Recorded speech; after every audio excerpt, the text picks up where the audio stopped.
Hi, we are Access Rock. Today we get to talk to John Petrucci from Dream Theater. Is that how you pronounce your name? It is. That's right. Petrucci, like Gucci. Like, ooh, Right. like Gucci. The two C's, Gucci. Perfect. Yes. So let me start up with with the standard question. Sure. You decide to name your album Dream Theater. Right. It's a self-titled album. Right. But was that something you actually set out to do when you walked into the studio? Mm-hmm. Was that now we are going to create the album that is Dream Theater? Yeah, in a lot of ways, before any album, before we go in the studio, we always sort of discuss what we want the album to be. Just direction. Should it be a concept album? Should it be this album, this kind of album? Who do we want to use to engineer, to mix, or whatever? We have all those initial discussions. And in that first proposal that I put forth, based on the kind of album that I thought would be great to make, one of the things I had put forth was that maybe it should just be self-titled, and that the cover should just be the symbol, kind of like the anticipation of a movie coming or something, where it's kind of like understated confidence. So with that being said, we went into the studio. We had Mike Mangini with us for the first time. We had just finished the album previous to that, the world tour to follow. We had kind of proven ourselves and got to this place that was very sort of comfortable for us. We knew who Mike was. We're going to the studio, and so I think we had a lot of just sort of freedom as we were in there writing together and creating this. And as we talked about further the kind of album we wanted to make, we realized that it was going to be in a lot of ways really the quintessential album, because we were going to put an instrumental on it. We're going to put a long epic on it. We wanted to do some shorter songs, have some pretty moments, be really cinematic.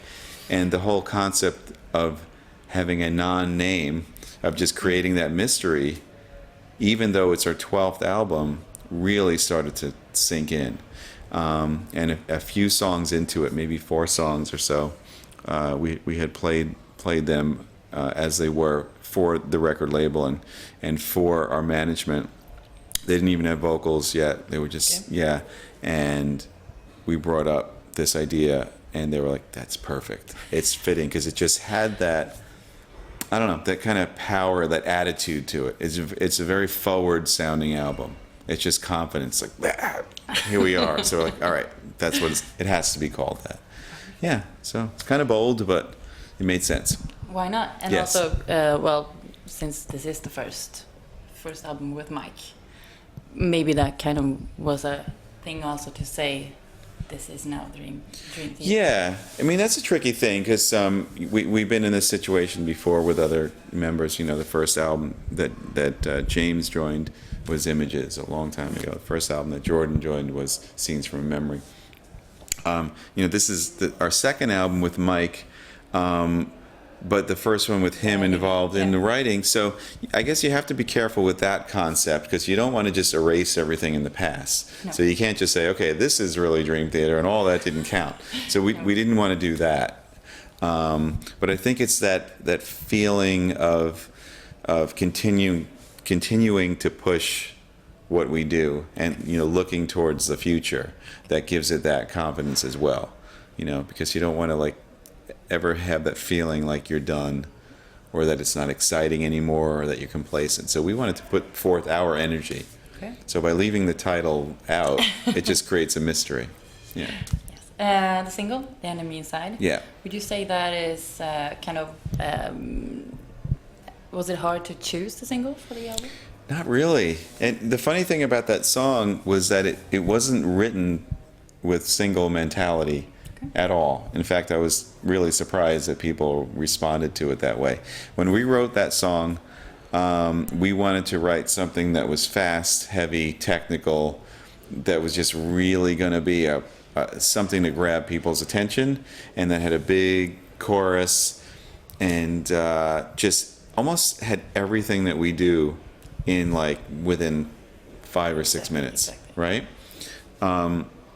So we didn't have that single mentality, but what happened was as we got into the album more and we started to do the lyrics and the vocals, Rich Chicky did a mix of that song, and we sent it to Roadrunner, and they were like, this song is off. They were like flipping out, you know, they loved it.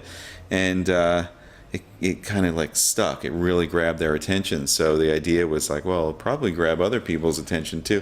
And even when we looked at like what's going to be the first taste of this album for people, it just was so obvious. It just pointed to that song. It might not be reflective of the whole album, but it certainly calls out and gets your attention. So it wasn't really difficult. You think another Grammy nominee will be at Oh man, this record? who knows? You know, obviously, the one that happened on for On the Backs of Angels was a great moment for us, and was the first one 25 years later. So it was a long time coming. It was a great sort of indication to me. I don't know if I'm reading too much into it, but the fact that an 8-minute sort of prog metal song got that kind of attention from the Recording Academy in the midst of, you know, in a world that we're not usually associated with, was pretty cool. I thought that said a lot for kind of the power of this style of music. So would another nomination be welcome? Absolutely. Bring it on. Please nominate our song. And we'll, you know, as with the other songs, we'll certainly submit for nomination, but of course it's up to the voters. But it was a great moment for us, and we really, I don't know, we were honored. Yeah, it was cool. Is it as they say, just to be nominated is a It really is. Enough? It really is. No, it is, because it's a funny thing. In this business, like we have a lot of accomplishments that we achieve that mean a lot to us, either as musicians or as careers in this industry. And you can talk to other musicians and they say, oh man, you won that, that's great, congratulations. But to the rest of the world, that doesn't mean, as Chris Farley would say, it doesn't mean jack squat, you know. But a Grammy nomination means everything to like the standard, you know, like that was a thing that whoever, the butcher, you know, neighbor, my mom, you know, those are the things that everybody knows what those kind of more notable accomplishments are. So yeah, that nomination thing, it really means a lot. It's very cool. Very cool. Yeah. When you got nominated, Mike Portnoy made a statement about how that made him feel heartbroken.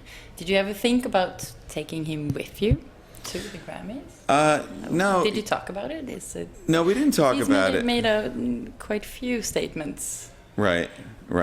We didn't talk about it. Actually, Mike, when we found that news, Mike congratulated me, sent me an email. I thought it was really nice.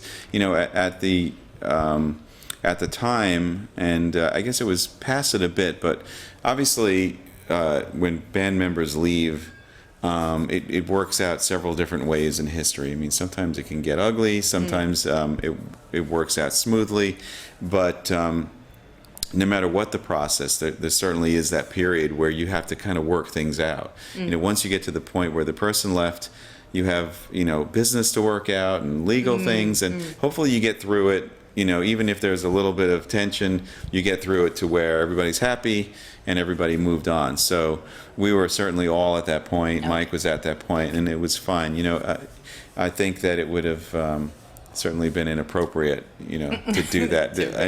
You had a new mic.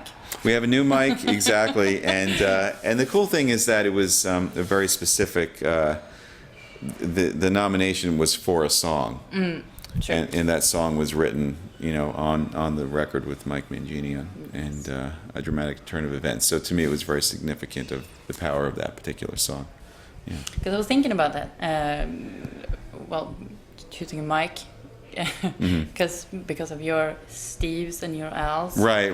And then yeah, Kevin and John it's and John. It's kind of strange, right? Right. Yeah. I think we just all have common names: Mike, John, Steve, Kevin. Yeah. It's just kind of funny. It is pretty funny. It's funny that It's funny with a mic and another mic. It's like nothing changed, right? It's just easier. Right. Just easier, right? That's why he was chosen. His name was Mike. Yeah.